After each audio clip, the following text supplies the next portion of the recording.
Good evening from a very, very windy Devon, but we're nowhere as bad off as a lot of people in this country. Hope you're safe and well, because it's a tad wet out there, and unfortunately a lot of the lakes out there are overflowing, rivers are overflowing. Hopefully this is coming out from Devon, so I'll wait a second and see if anybody does pop in and say hello. I've got a few things on the agenda tonight. There's a couple of little icons popping up, so somebody's got a boring evening because they're going to have a chat with Pom. So oh yeah, there's quite a few people coming in now. So good evening. Now, before I start off, for those who have been or those who haven't been onto a live feed, we always have. Hi Lee, how you doing, mate? So I tell you what, Lee, just thank hi Richard, thanks for some of those comments you're putting on the page. It's great. Terry, Dan, how you doing? Neil, Watson, Paul. Just lots of like, if I'm missing names, I do apologise, but good evening to all. But hi Stephen, you all right? Mick. So what I'm going to mention, I'll mention this out. Pete, oh, now I'm going to lose the plot because I can't do two things at once. Hi Lawrence, I can't watch the screen and do things, so if I miss her, I do apologise. But tonight's free raffle. Hi Chris, all you've got to do to win this little bundle of goodies is post yes or send yes onto the Pallatrax, must be the Pallatrax messenger page. So all you got to do is post yes onto that. Hi Adam, how you doing? And it's a bundle of, including serious shrink, and loads of our phenomenal grips hooks. So if you fancy being with a chance of that, it's just these competitions are only on the Sunday slot live feeds, either here on the main Pallatrax page or on the team page. So just ping yes if anybody's got any questions on that. Just let me know. But so yeah, and saying that, oh, where's it gone? Hang on a second. Oh.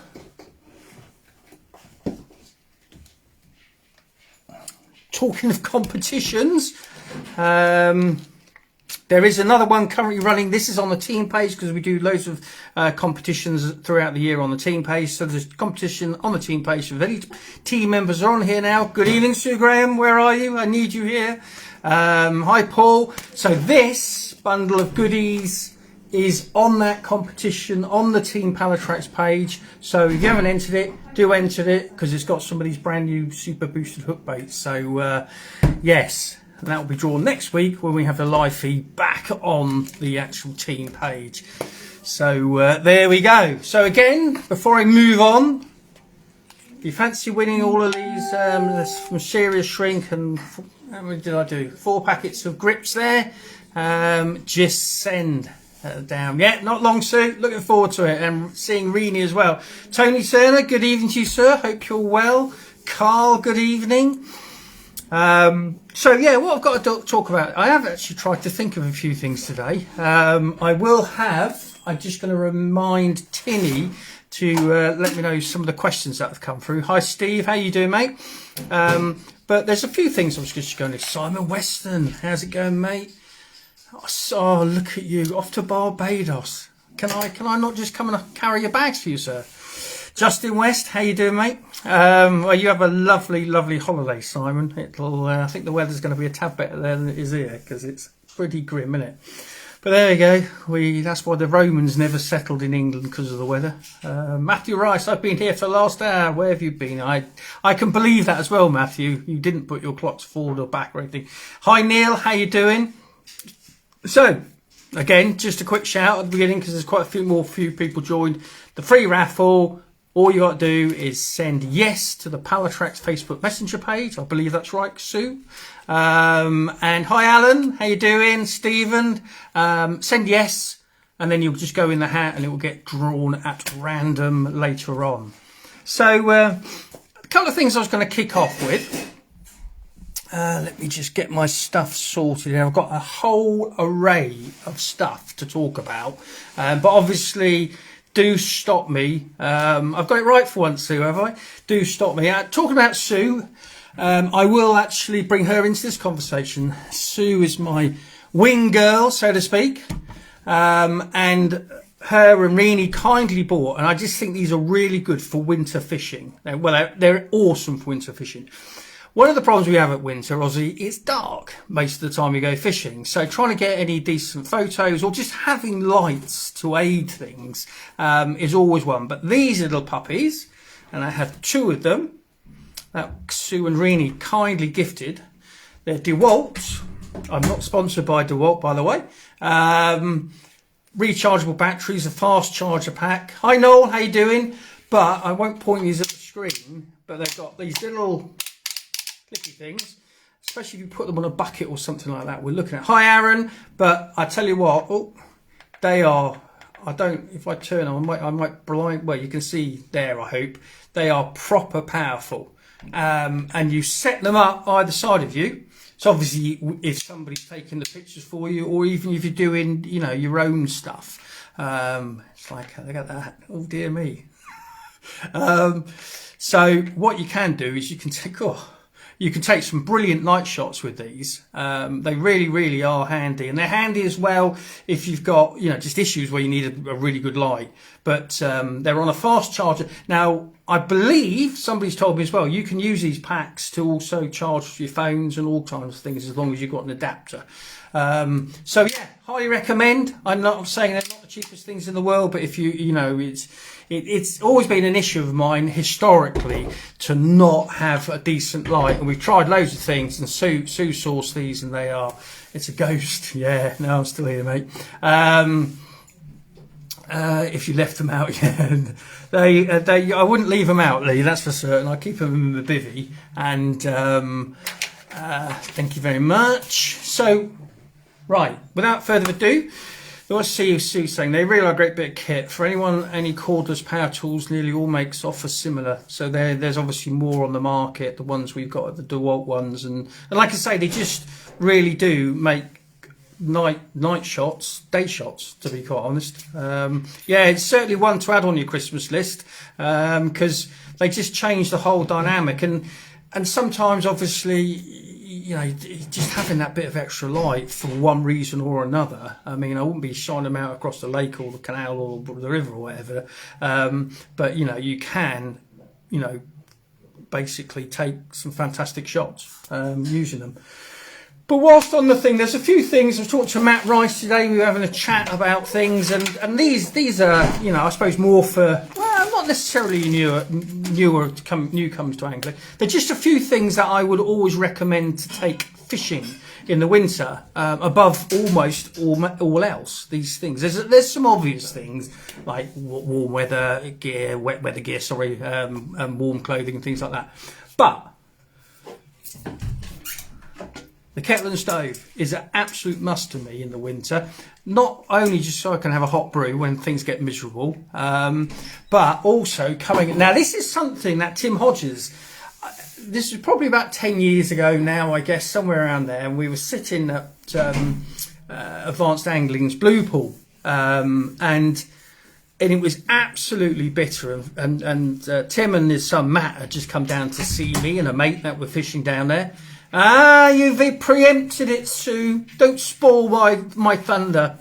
Steal my thunder or whatever. And he said, where's your hot water bottles? And I said, what do you mean, where's my hot water? He said, well, haven't you got hot water bottles? I never go fishing in the winter. Oh, my darling wife has rum and coke. My one treat a week. My diet is still working. So the going to the hot water bottle. Now, if you want to stay warm in the winter, I've got a furry one. But a couple of these, especially when you're doing nights, you put one of those, you know, you can sit on one, you can have it on your back, you put it in your sleeping bag. But I tell you what, they are absolutely a game changer. You put those on cold feet and things like that. So hence kettle and stove, so I can literally have a hot water bottle at all stages, and it does keep you warm. On the light front, and again, I'm not sponsored by Petzl, it's just my humble opinion, there's loads of lights out there, whether they're branded or unbranded. It's just a plethora of confusion. Pocket hand warmers, yeah, they're we used to have, especially as kids, we used to have those. But I've gone back now to Petzl. To be fair, I've got loads of different headlights. They keep on going wrong. You know, this is just my personal opinion. But whatever. And actually, the thing I like about this is actually it's got a luminous thing, so I can see it at night. So I can pick it up when I go out and hit a fish or something like that. Exactly, Tony. Thermal layers, socks, and that was on my list. A hat and gloves. But a good torch, good reliable torch. And I always take 2 head torches with me just in case one packs up. There's nothing worse in these darker nights. Now the clocks have gone back. But yeah, a hat is a must. It really does make the difference, balaclava. There's loads of stuff nowadays. We're very lucky we get all these different options through the print bits at Team Pallatrax. I mean, there's a whole list of things we do. But I do have gloves as well. Gloves are sometimes I'm thought. But I tell you what I always do, and I take 3 or 4 of these with me, is a towel, because wet hands are a nightmare. So I've always got a supply of towels, so I'm always thinking. So there was just a few hot tips there. Does it shine green? That's what mine does. What are we talking about there, Pete? Does what shine? No, yes, it's got, sorry, you're talking about I'm thinking my water bottle then, but no, yeah, this has got a red light and a green light on it as well, which is great for being really unobtrusive, so to speak. So, but a good torch is a must. So, and that, I'm just going back to the DeWalt, you know, they come with obviously a fast charger, so no brainer for me, to be quite honest, no brainer. So, right, I'm going to talk to a couple of questions I've got first. Moisture is your worst enemy in the cold. Spare socks are a must. Spare everything. Spare everything. Always keep spare stuff in the car. It's madness. I've done it. I'm the first to admit it. Yeah, the Petzl, Pete, I got there. But yeah, keeping stuff. Nothing worse than once you're cold, you're cold. But I promise you, take a hot water bottle and snuggle into your it's just a game changer. And then you wake up in the middle of the night, might go back, or you've caught a fish, your water bottle's cold, stick it back into the kettle again, give it a blast for 2 minutes, and you're back up and running. And like I say, Tim always takes 2 with him. So it's a small thing, it seems insignificant, but it's a game changer when you're cold. Absolute game changer. Suddenly you can have something, cuddle something really hot and put it on your feet. That's why I get cold feet. And especially when they get wet, there's nothing worse, is there, than cold feet. So hot water bottle, right at that Christmas list if you're not using them. So I've got a couple of questions. One is from, this is aimed at me, I guess. So again, it's down to individuals' opinions. But in the winter, do you drop hook size or stick to the same all year? I must admit, there is a. If you look at Bob Hodges, who runs Lequy, you know, he's actually fishing on hook size, smaller hook sizes all year round. Whereas we might fish on an 8 or a 6, he'll be on a 10 or a 12. I mean, he had a 41 pounder the other day. I think it might have been on a 14. So that's a bit extreme. But do I personally drop? No, I don't. I do keep it all year round, but that's because I don't fish a lot. Obviously, if I'm fishing on different species, you know, the hook size comes down a lot. But it's probably something I should do more of. But with my limited time, I tend to fish that consistent system that I know, you know, normally works if I'm on the bank long enough. Oh, somebody's got here a heated body warmer. Look on Power Pack. I know it's cheating, but no, any way to keep you warm, Dan, it's not cheating, it's sensible. Because what you've got to be uber careful for, and I've seen it all running fisheries. I can remember a couple of people when I had Paddington literally blowing up and catching their tents catching on fire by leaving their stoves on inside the bivvy and things like that. There is no really, and look at last year, that lad on the Isle of Wight who passed away from carbon monoxide poisoning. So you're better off to have good clothing, warm clothing, changes of clothing than some of these kind of, you know, these fires and the tricks. I've done it before. I'll be the first to admit I've sat there freezing and put my stove on, you know, and you think afterwards, if I'd fallen asleep and knocked it over or something like that. So Chris, hopefully, again, it's such an open question, and is there a wrong, is there a right? Because you could say potentially, I suppose, that because the fish are feeding less, they're slower, why don't we go up in hook size? But where we are, and I think if you look at my match fishing days and what I've taught from those areas and fly fishing, scaling down will always catch you more fish, but you've got to find that balance. Now, I personally know, you know, I can remember Bob again catching a 170-pound catfish on a size 6 size 6 Kershank. So we know our hooks are made of, you know, the grips hooks are made of a really high quality wire and things like that. But yeah, it's got to be worth it trying, but I would suggest don't do what I've done. You know, I look back on my carp angling over the last 25 years, and there's loads of things I've done which I know didn't catch me a lot of fish. If not, they really were negative to my my catch rate. Sorry, just there's a few more people joined. Tonight's raffle prize, free raffle. All you got to do, load of grips hooks, and some of our serious shrink, which is proper serious. I am giving that a bit of a plug because I think because I know where it comes from and it's pretty special. Grips are the best. Thank you, Anton, and hello to you, sir. What's this from Lee Jackson? One of my mates set himself on fire, was in a bivvy and a sleeping bag at 4 in the morning, head first in a drink after leaving candles. Yeah. I know of somebody who he actually had, ironically, he used to have the little tea lights, really good angler when I was at Pallatrax, but he had one of these desks, you know, these kind of rucksacks with a shelf on top, and he had all his little lights, and he actually, for some reason, because most of us blokes, we go fishing, you know, he had a pot of deodorant there, and at night deodorant fell over, and it literally went into this candle, and it went out the side, missed his head by literally inches, went out the side of his bivvy, left a huge hole all the way through his bivvy and the outer skin. So yeah, we've got to be careful, do have to be careful. Hi Martin, how you doing? So hook size, I think, is a personal thing. Does it make that much of a difference? I think there's a lot of other variables that would come into that before. I think, you know, there is a confusion. I did some stuff earlier this weekend on the Team Pallatrax page about, you know, the different rigs, and are we in danger of losing the plot because we're all on different rigs with different, so everything's inconsistent. We might, as if we're talking carp fishing here or fishing on the deck, we might look similar on the bank, i.e. we've either got a pod or bank sticks, we've got a bivvy, you know, etc., etc. Everything looks like we're fishing the same, but when you go under the water, this is where I am with everything, is it's all different.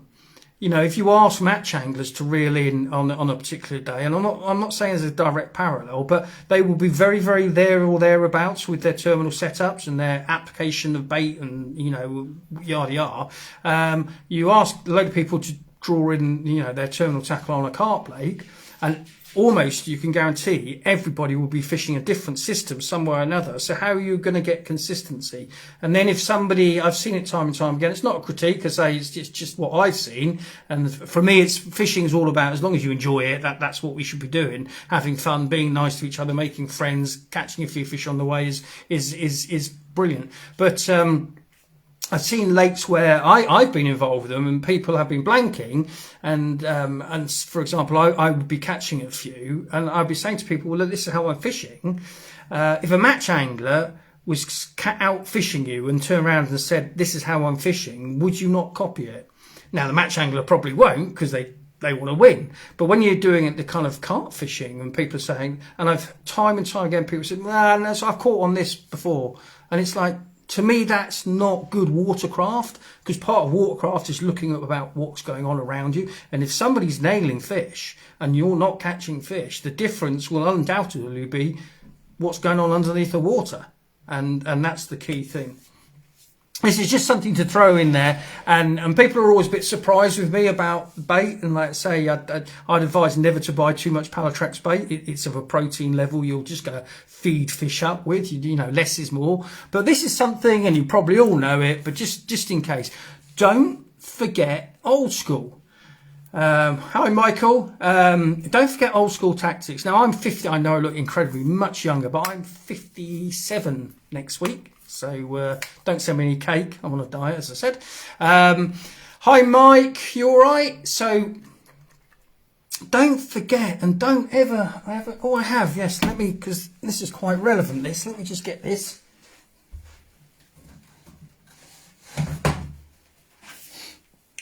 I've particularly promoted this on the team page, and no, I'm not sponsored by them. Fisherman's handbooks. Okay. And these kind of things walk in hand. These booklets came out in the 70s, and you can still get them on eBay. And they just go through a whole plethora of different elements of angling. And it's pan-species, sea, game, whatever. But it shows you how we were fishing back in these days. But what you won't see, so you'll have all this kind of instruction, but you won't see a load of adverts like we are. And I don't get me wrong, I advertise my products. You know, how else are people going to find out about them? But the stuff in here that you can find, there's like 3 binders of these, and they are still my Bible. Hi Sam, how you doing? And do have a look at things, because it will show you how successful old school baits are. You know, we've seen, and I've seen time and time again, these kind of baits out fishing the man-made. And I know I sell baits, but hey, look, you can't, you know, you can't ignore tears. You can't ignore, you know, how you can fish hemp and all these different things. There are some really good stuff out there. There you go. Chris is saying very good on potatoes. You know, why does it work? You know, who are we to almost question? Rob the Bear, hello matey. Hope you're well, sir. Good time, long time no speak. So don't forget, and don't forget in the winter especially, the power of corn.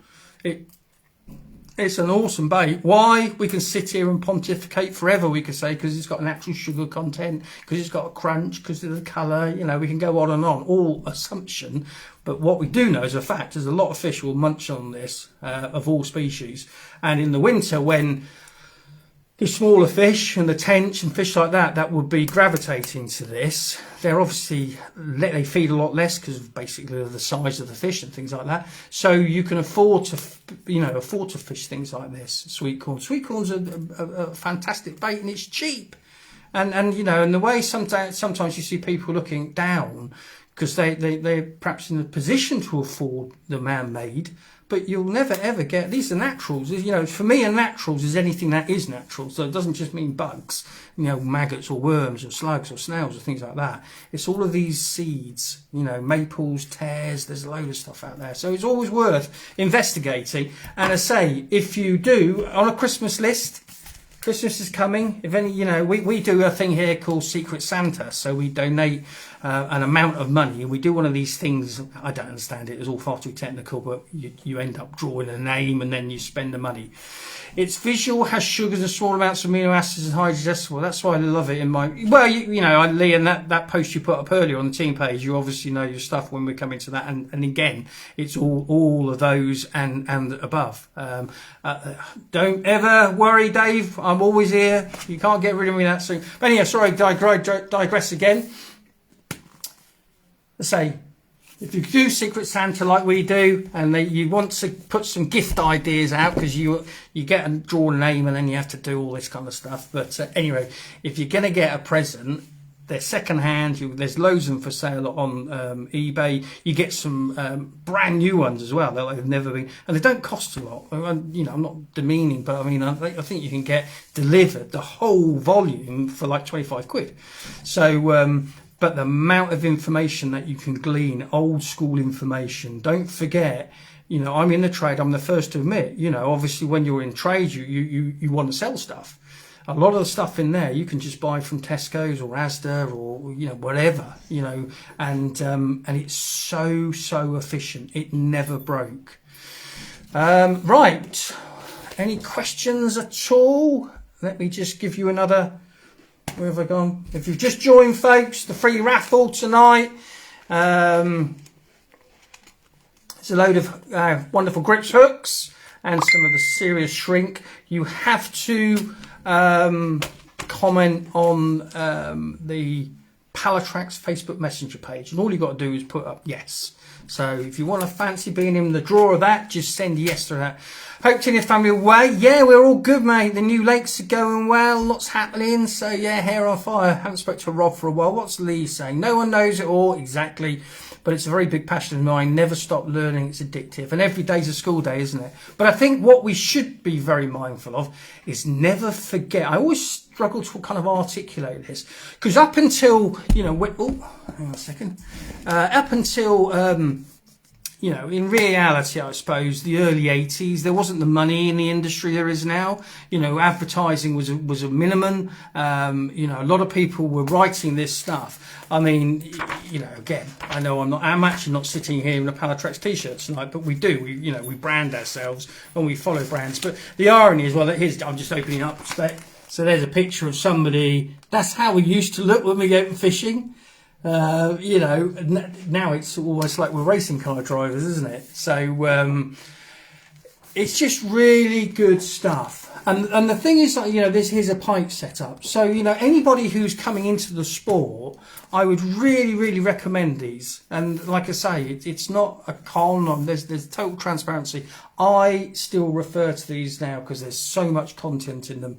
And what you've got is, I suppose you've got almost like centuries of information before advertising came in, and therefore money, and therefore advertising spend would favour certain brands. You know, that's just a fact. That's just whether you're selling shoes or cars or whatever, the bigger brands have more control. But what I'm saying is, in angling, there's been centuries of perfecting the art of angling by people who have done it from out and out passion. And so they're writing this kind of stuff for nothing other than that they want to share their knowledge. And that's why I would always say it's the stuff pre-80s is the stuff I read. I don't really, you know, I'm not saying I would ignore it, but there's a lot of stuff now and stuff that's been written historically that is more focused on selling us stuff without us actually learning the art of angling. And those fisherman's handbooks, well, I just believe they're absolutely fantastic. Always look out for angling books at the car booty. Exactly, they're great places. But especially when people are dumping the old stuff, it's you know, I've got some really old books. It's just interesting how they were interpreting, you know, different things and how they were fishing back in the day. What's Lee said? No, we said that. What do you think of liquidizing corn and putting back? Yeah. You can do all these kind of things. The nice thing I think about the glugs, and we do sell a lot of glug because people, I mean, you know, for example, that's that new range that's coming out very soon, which is the pre-glugged, drilled, boosted. So but you can do it so much yourself. And I can honestly say, Paul, I've never liquidized corn and put it in a neutral glug, but go for it. Because at the end of the day, it's something that will allow, you know, everything that you've got there to kind of be encased in the glug and sit around the bait for longer. So you know, in many ways it's a no-brainer. And that's the thing, it's just ringing the changes, trying different things, experiment. But I don't get too bogged down now, and that's easy for me to say, I suppose, because I'm doing what I'm doing and one thing and another. But I go through some of the stuff I do. Obviously a lot of other people don't do it. I fish the way I fish. You know, it's proved its worth, but it's always good to experiment, but don't go too far away from the proven necessarily, or always have one rod on the proven and experiment on another rod or something like that. Because what we do see, especially like in rig designs, there's just a plethora of different rigs out there. Some of them just don't make any sense personally to me, and if you look at the whole dynamic of the hair rig, it's very, very simple. Once you start pulling away from, you know, ground zero kind of thing of the simple hair rig, you have to have reasons to do that, and I'd be very cautious of it. And the rig is something I go on Team Pallatrax all the time, not because I'm a know-it-all or anything. What I do know is a good rig will always outfish from a consistency point of view a bad rig, but a bad rig can catch you a 50-pound carp, and that's the frustration. You know, that is the kind of a frustration, because people could sit and say, well, yeah, but I had 50 pound on it last week. But then you look across the time of fishing and the catch ratio, time and motion, I suppose, is very, very low on some of these rigs. But that's just me and my opinion. I just know for me, that catching is kind of so important. I enjoy the whole thing so much more, especially if I'm catching consistency,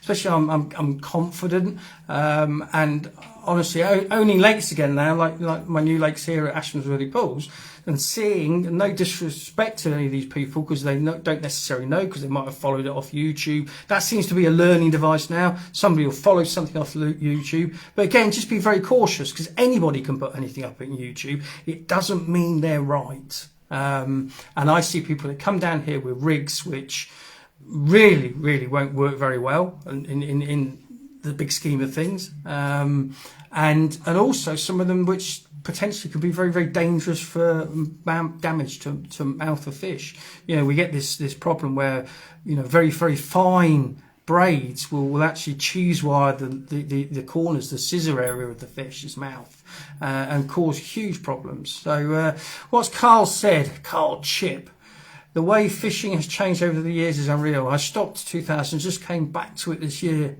You'll have noticed a huge difference, won't you? And it has changed for us oldie people. Hang on, it's a bit more. Everything used to be size 18 hooks, £10 line was like garden wire, and the ground bait was was bred. A bit shocking just how far things have progressed, or have they? Have they progressed? Some of the things we're being told, like when a bait's promoted as food and it's got no food value for a fish in it, we should be very suspicious. I'm just overly suspicious, I suppose. I'm overly cynical. A lot of times the media narrative has got an agenda behind it, in all walks of life, and I do believe that in fishing as well. And I understand it, but because that's business. But I would always be a little bit, question everything. That's all I'd say. Assume nothing, question everything, and trying to drill down to the bottom of it. But yeah, you're certainly right. What's Josh saying here? He asked about competition, so I'll give it another plug. Where is it? You've got to send yes through to the Facebook Messenger page. Yes, through to the Facebook Messenger page and just put yes in the comments, and then you'll be drawn at the end of the thing, end of the evening. Where are we going now? Fly Fishing by J.R. Hartley. Look at that. You're showing your age now. Steve Murphy, Pom, you should do a book with all the rigs, rig making, etc. It's an interesting topic. Me and Tim Hodges, about 3 years ago, my good mate Tim, if you don't know Tim, he's a very accomplished angler. He worked a lot in the trade as well. We were going to write a book. And 3 years later, I haven't even started it. And I suppose in many ways, why not? I haven't had the time. I suppose that's really one, because I'd love to write a book. But these just my opinions, my conclusions. I never ever tell people how to fish. I can suggest things like don't drop lead, it's not very clever, and use bait that is really good quality and is beneficial for the fish and the water quality, things like that. But all I can do is draw people, I believe, to the conclusions I've made, and going back to rigs and things like that, this is not for any reason. I mean, I fish the LQ rig in 95% of my bottom fishing, whether it's for chub or barbel, whether it's for carp or tench. I just scale up different hooks and things like that. So I'm a very simple angler, because I think personally we're in danger, if not of losing the plot about how a hair rig works and what you actually need, and we spend a huge amount of time focusing on rigs, when in reality we should be I personally believe we should be spending time on bait application, watercraft, etc. I think we can lose ourselves in modern fishing. There's so many people saying so many different things. What do you do? Who do you trust? Where do you go?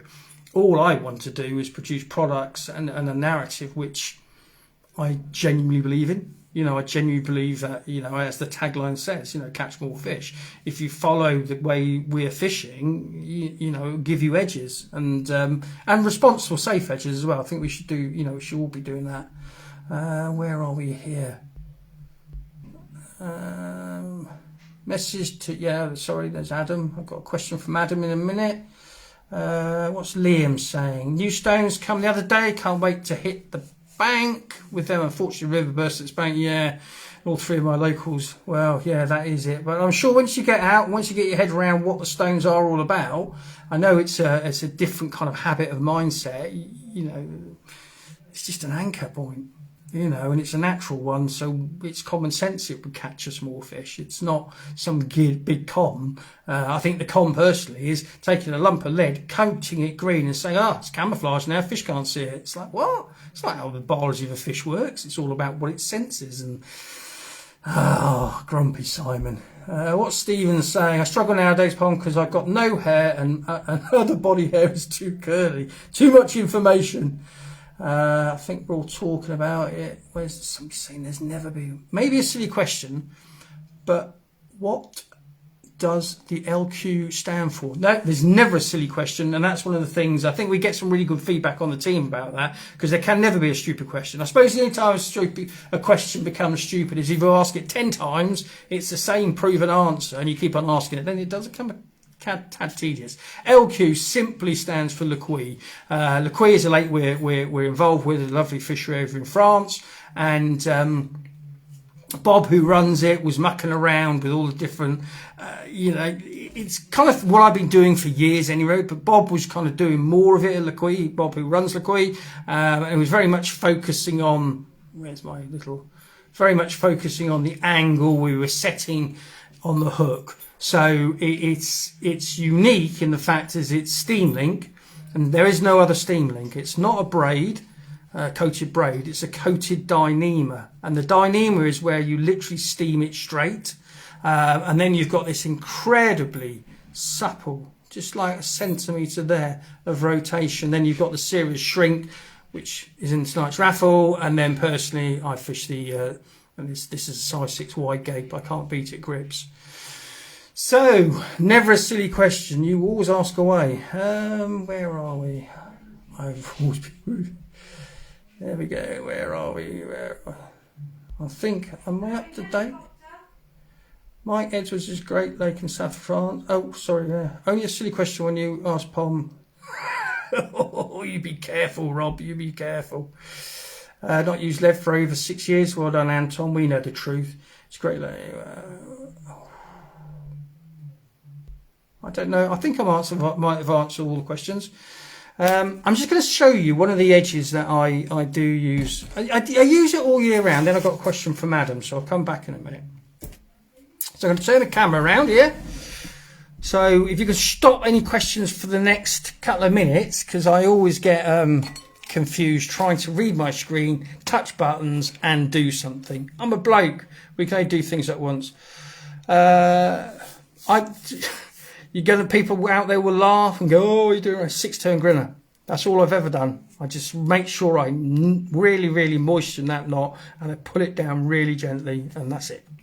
I'm very simplistic in my angling. I think a lot of stuff has been invented and developed and whatever, reinvention of the wheel. I've always fished that way. Yes, there might be a better knot, but I can never remember a time it's let me down. So I'm very simple. I only know a couple of knots, in all honesty. I'm not a knotty person, like I'm not a riggy person. I used to be. I used to think there was it was all about the rig and the bait was secondary. And now it's, over the years I've realised, that rig will catch me so many fish, so I'm not going to sit there mucking around it and moving away from a proven thing. I'm just going to focus on other areas. Some has spare space, just asking the group. Somebody talking about Le Quay, is there? Yeah, we've got a team journey there in end of March before it actually opens. Team Pallatrax, we're allowed to go on there, which is cool. So we get a chance to get those fish while they've been sat there, no food for winter. But I do believe all the places are, you'd have to ask Tinny. Right, this I believe is an out and out edge, and I'll try and explain it. So hold on to your hats. Let me have another slurp.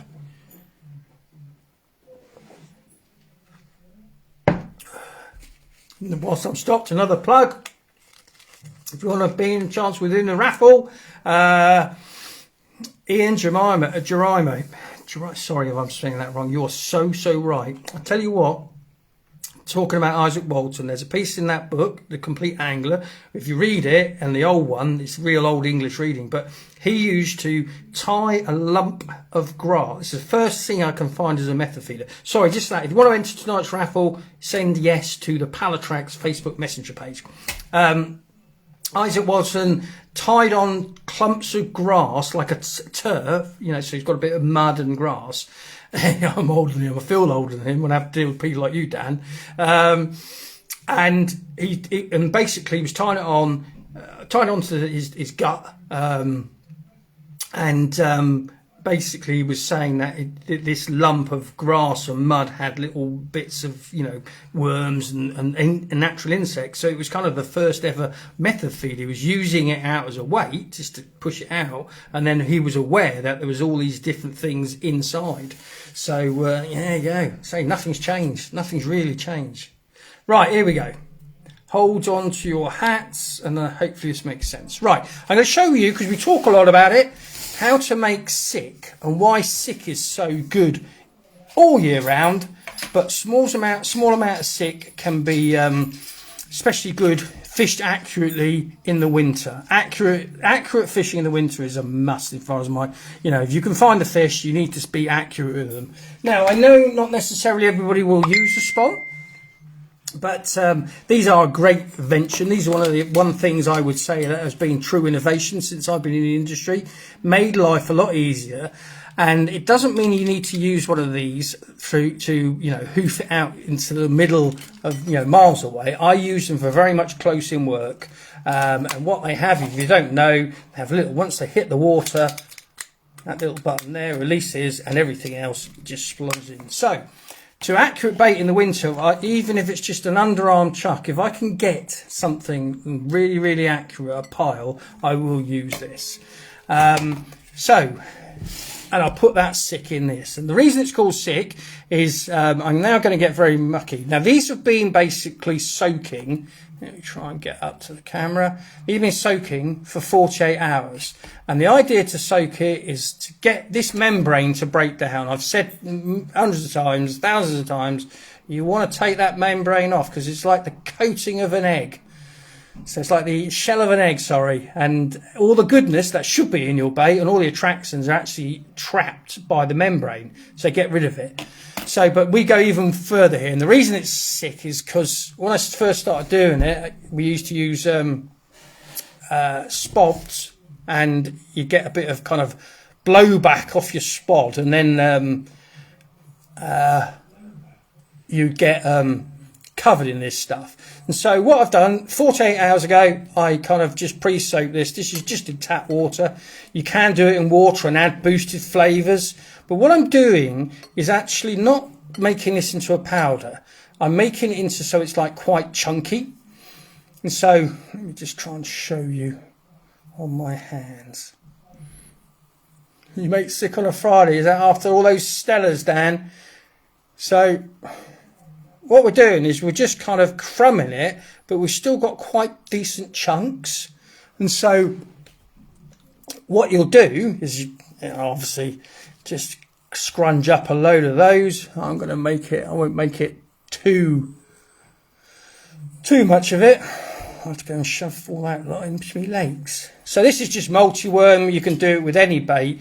But again, just make sure whatever bait company you're using, make sure it's good ingredients for you to help you catch more, and also it's good for the water quality in the fish and vertebrate life. There is an amount of bait out there. Certainly there's loads of good bait out there, but there's loads of bait out there that shouldn't be anywhere near a water source. And it makes me ashamed of the industry and the people that are doing it, because it's not right. It's not right. But fortunately, there's loads of good companies out there. So I'm just going to add a little bit of water to this. And right, I'm going to show you the tank. And the reason, is we're trying to get really shout out to what is called an olfactory system, which is how fish really find your bait. It's through kind of taste on the water, like we smell on the air. And so if you can get stuff out into the water columns, especially in the winter when the fish are really slow, so you can get this. You can actually ball this. You can ball it close in, but hopefully, let me just move it out of the way. I'm covered now. Hopefully. Hi Leon, how you doing? So if this was in a spom or you're just chucking it out under an arm, but I would make sure you're accurate. That's all I would ever say in the winter. But what you'll get is you'll get this cloud. You'll get this cloud, and we'll leave it, and we can come back to it in a bit. But you'll just get, as you put in, don't put loads in, but what you're doing is you already see how much of that tank is actually starting to push out. Long gone are they, Dave? Yeah, I know, the same feeling, mate. Can't believe I used to drink alcohol to that excess, but there we go. Live and learn. So basically, you can now see, right? Now, if I just put these in the water on their own, they hadn't been pre-socked and then broken down, they would have just sat there. That tank wouldn't have changed at all. it would have just been the same. So you can see how much of this is clouded out, and that will go up and down through the water columns, left and right. And so you're then fishing in a pile of, actually, it's not a huge amount of food, but it's done a huge amount of reaction. And all I can say is fishing sick. And there's plenty of people on here this evening who do fish sick, and it's amazing. And it's amazing because, one, we know the ingredients. Let me just try and get down here now. So we know the ingredients is really been designed to do several things, as I said. And we know that fish will be able to home in on something like this. And it's proven. That's the thing. I mean, like I say, you just need to make sure, because all bait, it's all about the ingredients. It's all about the ingredients. And if you can do something with that, with a poor quality bait, and create problems for yourself. If you're using a good quality bait and you use sick, and I never really put out a bed of, let's come back to my chiseled looks. I never put out a huge bed of boilies at all. I find there's so much more things to do as in actually learning. It's all about hounds from hell, all about my ingredients and what impact. And so I'm never going to put a lot in the winter. You know, the saying goes, you know, put too much in, you can't take it out. If you put not enough in, you can always lift the levels up. And look at the match angler little and often. So the sick mix is all about the ingredients, and the reason you're doing it is you're not just going to put sterile bait out there, you're actually putting something out there that will create a reaction, and a positive reaction from the fish to home in, to instigate feeding, things like that. Where am I? There's many companies that claim the bait's high food, good for fish. What makes Pallatrax different? I've never been keen on bait. But look at your multi. I don't know, folks. I all went dead here then, so I don't know if my internet's come back on. Hopefully it has. I'll get Tinny to check it, if you can see. I will keep on going. All I can say, Liam, is the reason I started Pallatrax off, simply, and like I say, the first thing I will caution is I'm not saying all bait companies out there buy Pallatrax, you know, it's all about Pallatrax. All I will say, the difference with Pallatrax, and there's some great bait companies out there, I do make bait to a standard, which I call a biomass food source.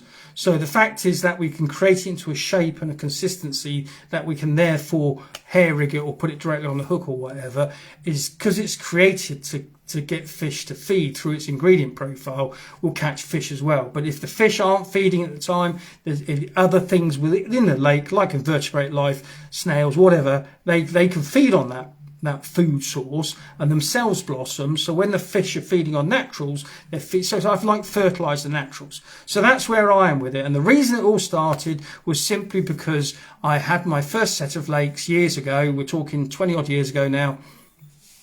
And it was great. I saw all of this different baits coming in from all different directions, different manufacturers, not branded, whatever. But ultimately, it was just a kind of like a witch's brew, wasn't it? All this stuff was going into the water, and I wasn't really thinking anything other than, oh, this is going to have a positive impact. The fish are going to love this. And then I had a fish kill, and then I started looking at how I was looking after the water quality, and realised a lot of the stuff, I just didn't know where it was coming from, how it was made, who it was made by.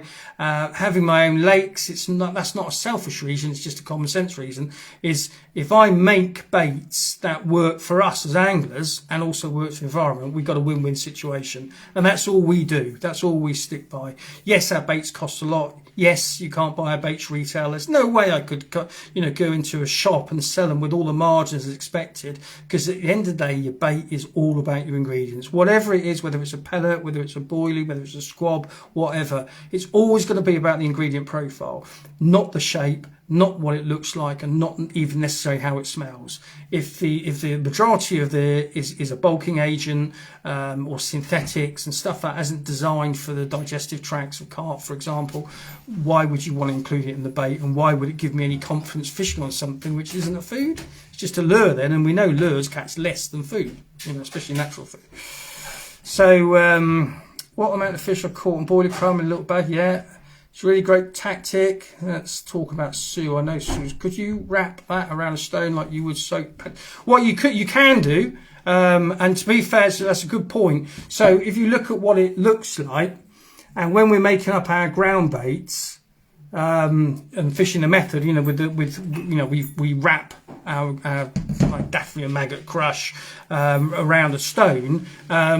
You can add that to it as well, so you can use that to actually bulk out with pure goodness, that multi-worm, or whether it's jungle or crave or whatever. You can do it with all of them, but it's a good idea to throw some of that in, especially if you're fishing multi-worm. I like to have multi-worm within my my method mix and my ground bait, because I'm asking them to eat multi-worm, so therefore why wouldn't I have multi-worm being the freebie around it? So yeah, good point, Lawrence. Yeah, and it's a great another addition. And the nice thing is, because I fish the method in 95% of the occasions, even as deep as dark as the winter, I'm still fishing small balls of method, and for all the different reasons. I fish for attraction, stimulation of food, you know, feeding and things like that. But like I say, so you can make yourself a little pile of really good food right next to your. It's far more efficient than, say, a PVA bag approach. I'm not saying there's anything wrong with PVA bag approach, but I don't believe it will give me all of the different areas of ingredients I can use wet, because obviously you can't use it in PVA. But you can certainly include that in your ground baits. I'm back. Hooray. I see. We actually, what's really peeved me is we asked years ago when fibre would be available in North Devon. It's like living in, I don't know, out in Mongolia sometimes down here. It's nice for one reason, but God, it's slow to get anything done. And so we asked Airband, and they came out, and we thought, oh, they come to fit fibre, and they did it to the cottage opposite us. We've been asking years ago. So it is nearly here. It is nearly here. We've been told 2 months, but I should be complaining tomorrow because I want it now. That's why I keep on dropping out. Anyway, what's Kevin saying? I soaked some crave for 28 hours and the water turned like mushroom soup. There we go. So I used it in my method mix. I soaked some crave for 28 hours and the water turned like mushroom soup. Well, that would have just been, you know, stuff coming out. And talking about that, and just when you're soaking it, it's this is a good, you know, because you always have to wet above, because what will happen is you'll put it in there, the baits, and then you fill it a couple of inches, because the baits basically suck in all of the water. So this water, therefore, is great to make up your method mixes and things like that in all honesty, because it's full of all the attractants that go in with, for example, here, multi-worm. So, yeah. Where are you? You're back, but only for Halloween. Is it Halloween today? Dear me. Only 1 kilo bait. Yeah, I'm with you there, Anton. Thank you for your kind. Do you do wafters? Leave that one with us, Leon. You've always been tweaking to rob the bear. What's Chris saying? I tend to fish a creamy kind of bait in the winter in the Cotswolds. Water fishing, I've been using meat beast glug with great effect. I can't. Oh, dear me. Every time I press my screen, it all goes, although ting with a scent from hell. Pop up. Yeah, well, like I say, as long as you're happy and as long as it's working. Obviously, you know, jungle is I suppose our creamy bait. It's got a lot of kind of creamy milk protein in there and things like that. But all I would do is bounce back again. It's all to do with the ingredients. The smell, flavours definitely have impact. I've proven to myself without all reason that a flavour on a day can be like a fly pattern on a day. You know, something for some reason makes it work. But I always would say is it's not just the flavour. We're very kind of thing. It's the first thing we do, isn't it? We open up a bag of bait. We go, you know, and I call that the floor sniff test, because does it really mean anything other than that we like that flavour? We've got a bait that's just coming out. I haven't got it here. Probably not allowed to keep it in the house, called wild crab, and it absolutely stinks. It's horrible, but fish love it. You know why? You'd think, well, why? But then you think, well, they eat all kinds of dead things and live things that down there in the deeper depths. So, but what I would say again is when the bait is formed, you just need to make sure that those ingredients are good, because that's what they're eating. They're eating the ingredients, they're not eating the flavour, because the flavour isn't an ingredient where they're going to actually get anything but benefit from. Some of the flavours nowadays, you need to be very careful, and some of the dyes, they really are not very good for fish. So we conform with all DEFRA regulations in regards to dyes and flavours, because it is important we look after our quarry and do the best thing we can do for them. What's Liam saying? Quality feedback. No, I find an extra tax to soak my stones in liquid for periods of time. It's got some going for 18 months. Yeah, if you get your stones, because they're porous, dogs came to see me, probably, he's eating bits of multi-worm beast. Water-based flavour, you can leave your stones, and there's plenty of us that do it. And so we use a flavour as an attractor because it soaks into a stone because it's porous. Stones aren't a lead weight. There's been that kind of cost comparison. People have been, the critiques don't seem to understand. It's not a lead weight. It's not a method feeder. It's a stone. It has its own kind of position and its own unique benefits, whether they're tactical benefits like being natural and things like that, through to their environmental benefits being non-toxic. But a lot of people haven't got there, but it's certainly getting out now. What's Che saying? What cream bait do you recommend this time of year? I say, it's going to be very difficult for me because I can only talk about my baits, and I suppose the thing for us is the fallback thing for us is there's no way that I would let any junk go in with my babies in those lakes and all the other things that are living in there.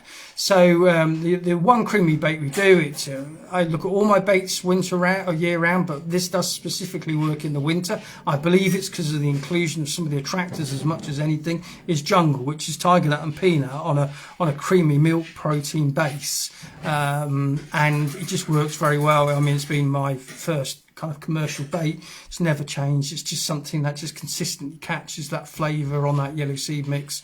So I can recommend that. Yeah, in wafters we have, but I'm basically changing a lot of things this winter. You'll see a lot of things coming out next year, which I think you'll like. So bear with me.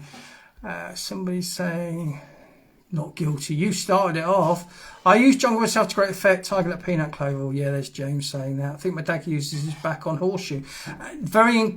You should say that, Che, because when back in the day there used to be Clive used to be the head bailiff at Horseshoe, good friend of mine, and the amount of fish he caught out of Horseshoe on jungle was just ridiculous, absolutely ridiculous. Why? He's a really, really good angler. That would be the main why, but also he was using a really, really good bait, and that combination, he was just catching, vast amounts of fish. So it's never changed. What's Lee saying? You have to be careful with dyes. Exactly. Some of the dyes out there are really bad, and you need to make sure. I would always, I would. Like me, if somebody phoned me up and said, look, I would like to speak to you about bait, I think it's my moral obligation to have a conversation to make sure people can be pacified as such, that I'm not doing anything, cutting corners or using things. And I would say I'd like to think every bait company would be that open to have a conversation. Of course, we're not going to tell our secrets, are we? But we should be able to, give people confidence in what we're doing. But bait is one thing. Colour is another thing. And certain colours. I know there's one bait that was like a purple colour, and all the fish that were on it, they literally, their bellies turn purple. One of the reasons that they've changed Robin Red, Haith's Robin Red, they changed the formula, is because the red in Robin Red changed the pigment colour in fish. So you had fish with really, really red bellies, which wasn't good, and that's why they've had to, by DEFRA, they've had to change it to not include that. And the reason... it's actually, if you look at Robin Red as where it comes from and things like that, which is the birdseed market. They feed pigeons robin red to bring out the plumage in their feathers for show pigeons when they're doing the show. And that's really where it all came from. And then it's obviously spicy, that attraction area. But again, like Lee's saying, dyes are really, really, really careful. You've got to be ever so careful because they're just not good for fish to eat. They really aren't. May I ask, sorry, when test bait comes out, it should be leaving here on Wednesday, Chris. Is that your dad, Jake? Of course it is. God, long time no speak, mate. How you doing? Sorry, Jay. Been a long time, mate. That is your dad. Please send him my best. I haven't heard from him for years, but great to see you here, mate. Fantastic. That's made my evening. Many moons ago, Pom, I was on the team page. Well, yes, that's all changed now, isn't it? You're back on it. Fish Pallington, Che for the grayling when I got not as old as I am now. Yeah, how old are you now, Che? Sorry, it just shows you angling, isn't it? Che's the son of Clive Oden, who used to be the bailiff at Horseshoe, head bailiff at Horseshoe. So yeah, and all those years, I've got to be a 15 or well, it's got to be. I've been left Pallington 16 years ago, Che. So what's Andre having to say? Just let me get down. Hi all, how you doing?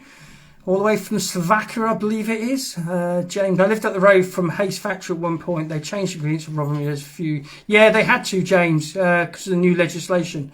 I can safely say that whatever called you back in the day, it was a mindful of info and you were open and honest. I do miss them calls. Still here, mate. Can't wait. Not spoke to him for a while myself. Oh, well, if you do.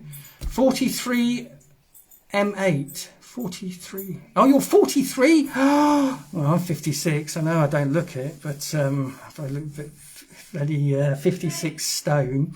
Anyway, I'm all over the place as always. I haven't got everything sorted, but the live feed, whoever is Dave Offham. Can you read that through there? Dave Offham. I'll put it back that way. And the footnote there, it is not Matt Rice, who keeps on moaning he never wins anything, even though he gets all his fishing here for absolutely nothing because he's a top guy and helps me out no end with Pallatrax and Ashens with the pools. But Matt, you're never going to win. Dave often, and that's back to front. So again, Dave, you have won that little pile of goodies. So if you can, please just send me a message where you've put the message on with your address details, and I will get that little bundle of goodies off to you tomorrow. So well done. Some great grips, and I say serious shrink. Gonna have to put a competition out there. Can you beat the benefits of shearer shrink? This does not come from the fishing market. It's serious shrink. So watch that space. Right, I know I've got another question from Adam. When turning up a lake, especially for shorter session, how would you go about choosing a swim if the fish aren't showing? And how much time will you commit to this? Good question, Adam, because it's very, very, very, very, very, very difficult to locate fish in the winter. I suppose, watercraft is one thing. And I include watercraft, talking to the people on the fishery, anglers on the fishery, see if you can get some info, especially if you can pre-plan. One thing I would say, if it's a lake that you've got access to during the week, always think about a bit of pre-baiting. We'll start pre-baiting down here now, some very, very tight patches, and we'll be fishing those patches. So if you make that bird table, like this, pre-baiting is a massive thing if you can do it. Obviously, if not, well, like I say, it is very much a case of walking around, trying to see any disturbance, any sign of fish whatsoever, even if it's silvers. And if you see fish moving, even if you set up in one swim and then you see a fish move at the other end, you'd be crazy if you want to catch fish and if you're that dedicated to not pack down. That's why I go as light as possible and stagger around to the other end of the lake. If there's fish there, it's very doubtful they'll come to you. You have to go to them, and that is the key in the winter. And so then, again, I suppose it comes down with your own angling skill as such, where you're looking at things that have worked on other waters that might not work on this water. But hey, if it worked on there, if it's a chance to actually look at it from a positive perspective from your overall angling, well, you can do that thing. That's what I like about fishing the method, because I'll move my baits consistently during the winter. I will not sit there. A match angler would not sit there and watch a float for 6 hours and not get a bite. And I fish very much like that all year round. But when the fish are moving around in the warmer months, you know, they're chasing each other, expending energy, they're eating more, etc., etc. But in the winter, fish go into this moribund state. Now, what I will say is, if you can find fish in the winter, you will have some really good action. Fish do feed in the winter, but also you can get fish to instigate fish to feed, and that's why I'm very much keen on using my hook bait as uber glugged. It's the one that stands out. They're not going to eat much. It might just be a knee-jerk reaction, but it is, every water's different, and I suppose it is getting to know those waters. But obviously fish move all the time, don't they? But if there's kind of things like an inlet or an outlet, both of those are quite good features. You know, more oxygen coming in, food coming in from outside into the water. But at the same time, that could be a negative. There's so many different things going on. You know, your spring water has, I believe, on average, its water temperature is 10 degrees. So it could be that it's bringing cold water in compared to the water. So it could be putting fish away from it. But, you know, it is very much, if you see fish, you've got to move. You've got to move. And also never put a lot of bait in. You know, you really, and the thing is, when I say I don't put a lot of bait in, I mean, I can only really talk about Pallatrax, and you really wouldn't. Beanie's had a load of fish. Well done, Beanie, and well done, Dan. Yeah, it's a difficult one, Adam. I can never give you, if the lake is bigger and the swim is bigger than, like here at Ashmansworthy Pools, obviously you book the lake, you've got the whole lake, you know, you can move around, there's never any issue. But when you're a lake with other anglers on and they've got fish in their swim and you haven't got fish in your swim, it's quite demoralising. But all I would say is that's why I go OCD on making sure my rig and everything. Well, I'll show you something now. It's hopefully that answers it, Adam. It's a bit of an open-ended question. You know, the thing is, what I would say is you're far better if you, let's just say it's a 24-hour session. Okay, spend an hour walking and then potentially fish somewhere successfully for 23 hours. Don't just turn up there, going to the first swim. I've seen people do it in my lakes. Oh, well, I had a fish out of here 6 weeks ago. You think, well, you know, it changes daily, every minute, you know, nature changes. But yeah, if you go just into a swim and you could sit there for 24 hours and blanking, well, if you spent that hour, 2 hours even watching the water, moving around, you know, but don't forget, if it's a lake that you've got access to, find some little sneaky spots where you can put some genuine food source and let those create like a bird table and have 4 or 5 bird tables which you visit on the day. And don't forget tactics like float fishing. You know, me and Matt were down there float fishing. Great way of fishing in the winter, much more bite sensitive, and we're going to be doing more stuff on that. All on grips. Well done, Beanie. We know they're good. We know they're good. Right, before I go, there was some other things here, but I've covered the most of it. I just want to show you this. Right, if you're a Team Pallatrax member, you get a couple of things, well, a few things free. The rig cards, somebody said, I know I'm talking on the main page now, but for those team members, these rig cards have never been out of stock. So if somebody put a post up on a team page, they're always there. You just have to ask for them in the comments box. And obviously, team members, you will get free foam. Now, how do I use foam? Now, I use it slightly differently. Now, this is starch, okay? So, totally environmentally safe. And I use it in all our packaging. So, if you ever get a package from Pallatrax and it's full of this stuff, you know it's the real deal. Just put it in grip seal bags because it's proper stuff. But obviously, this is very much affected, like everything is, with water temperature. So it's like the breakdown of specific baits will always vary on the water temperature. The colder, the slower they break down. So this, what you've got to be careful of, and I'm just going to turn my... You still see that all burbling away. And I tell you what, so if you've got fish coming in and knocking this all the time, this is what you're getting all the time. And anything that can put out that and scream, come over here, is only a good thing. And it's not a visual thing. It's all about, you can see all these bits carried through the water. They're moving all the time. Right, so that's how I fish. That's the length of the hair I fish. But I'm paranoid about tangling. And one of the reasons that you've got this piece here is a very unobtrusive kicker, which again is that serious shrink. You can see how fine it goes down. But I am uber wary of. There's nothing worse than bringing it in. Now I cannot remember the last. Not that I've done a lot of fishing. The last time I have bought a rig in and it's been tangled. And the reason why is this.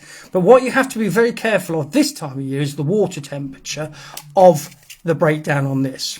Now, I use this differently in different applications, but for the purposes of this exercise, I am really going to cut this really like a fine slither. I'm talking a bit of effort. You can cut these before you go out, put them in a little grip seal bag, and so you'll have loads ready to go. But you are literally putting a slither like that. Okay, so you can get like 3 or 4 slithers out of a nugget. So I'm left with a piece like that. So I'm now going to flatten it, and I've licked the inside of that now, so that's just damp. So what you do, here's my... Hopefully you can see this. So it sits in, the hook sits in there, you trap the hair, and at the same time you are closing that gape. And that's what I use it for. That, therefore, it's, well, you know, unless you're really clever, it's impossible to tangle that small. And what will happen is that will break down very quickly because it's such a slither. But do be aware, because say some people I see put a whole one of those on there, it takes ages to break down. This will not. The trouble is, again, if you put a whole one of those, your rig will sit up like that, and then it will just fall. Okay, whereas with this, it will just go down. You know, you'll feather down. That will sit down on the deck, and then that will break. But it's impossible to tangle.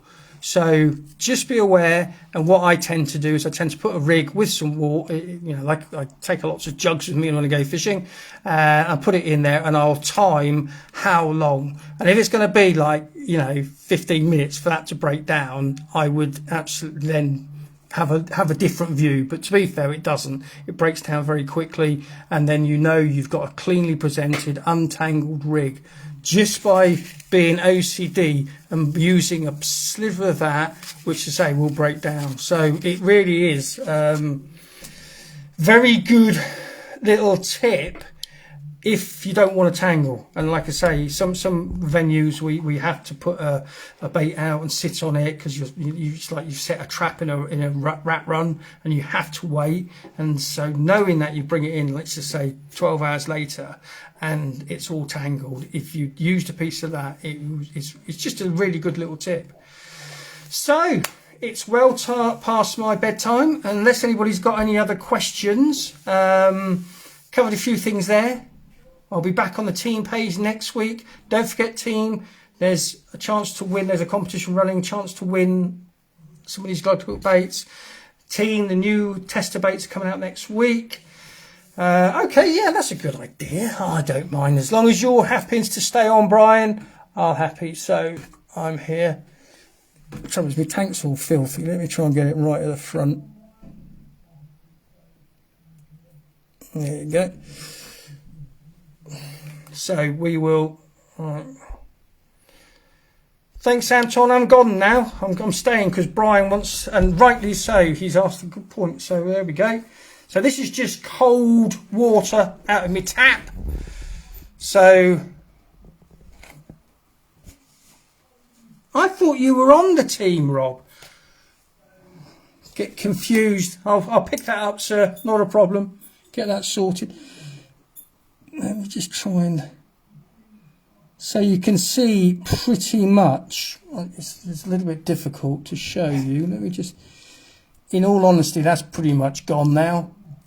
It's such a small slither. But obviously, if you've got water temperature like really cold... So, you know, here it's taken, you know, less than a minute to go in cold tap water. Let me just try and bring it out and see if it'll... So, yeah, so it's already where are we? It'd already come off the point, which is the main thing, and then that would disappear very, very.